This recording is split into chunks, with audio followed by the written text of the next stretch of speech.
Now, not only the Hebrews were letting go of any faith they had in the Egyptian gods, but the Egyptians were as well, because their gods were not able to protect them from the miracles that the God of the Hebrews was doing. The people of Egypt also began to listen to God's warnings, and those who stayed inside and put all they owned inside kept their possessions safe from the hail.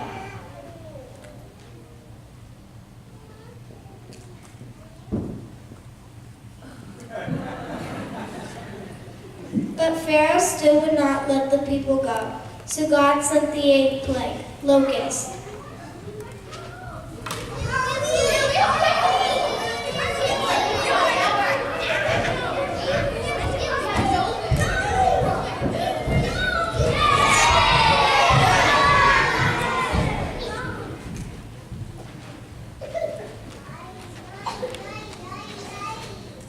When the locusts came, they ate every bit of food that was left from the previous plagues. But just as soon as the plague would leave, Pharaoh would not let the people go.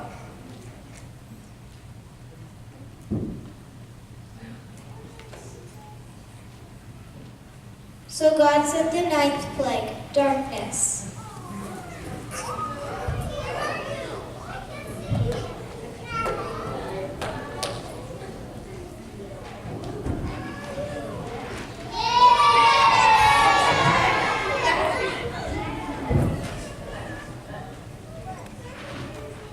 After darkness had filled the land of the Egyptians, but not the land of Goshen where the Hebrews dwelt, many Egyptians were upset that their own Pharaoh, who was like a god to them, was not protecting them against the God of the Hebrews.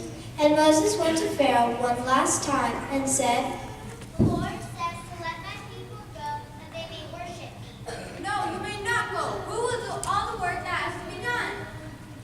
So God prepared the Israelites for the 10th and final plague, death of the firstborn son. Moses called all the elders of Israel and said to them, "Select lambs for yourselves according to your families and kill the Passover lamb. Take a bunch of hyssop and dip it in the blood which is in the basin, and touch the lintel and the 2 doorposts with the blood which is in the basin. And none of you shall go out of the door of his house until the morning, for the Lord will pass through to slay the Egyptians. And when he sees the blood on the lintel and on the 2 doorposts, the Lord will pass over the door, and will not allow the destroyer to enter your houses to slay you.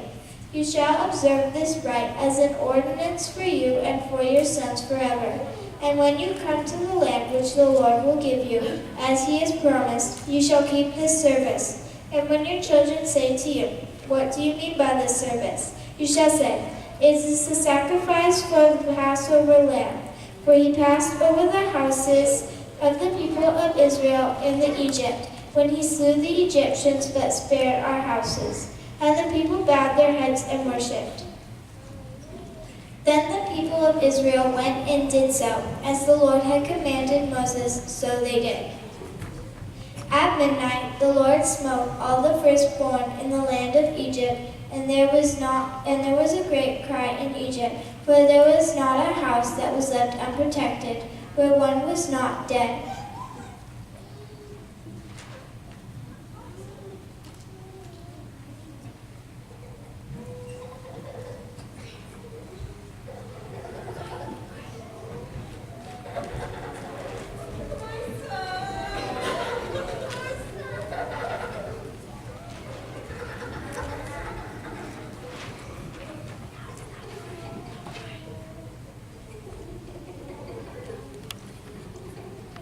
And he summoned Moses by night and said, "Rise up, go forth from among my people, both you and the people of Israel. Go and serve the Lord as you have said. Take your flocks and herds as you have said, and be gone, and bless me also."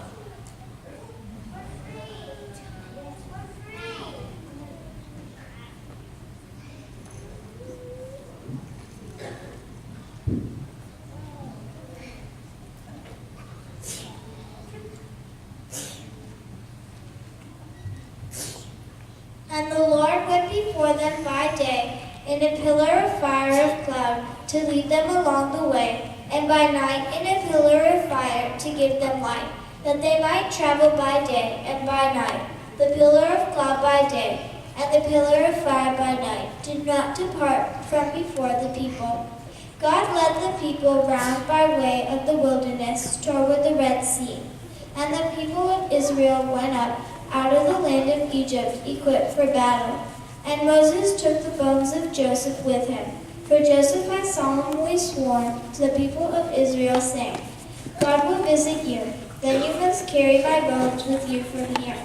When the king of Egypt was told that the people had fled, the mind of Pharaoh and his servants was changed toward the people, and he said, What is this we have done that we have let Israel go from serving us? So he made ready his chariot and took his army with him, and took 600 picked chariots and all the other chariots of Egypt with officers over all of them. And the Lord hardened the heart of Pharaoh, king of Egypt, and he pursued the people of Israel as they went forth defiantly. The Egyptians pursued them, all Pharaoh's horses and chariots, and his horsemen and his army.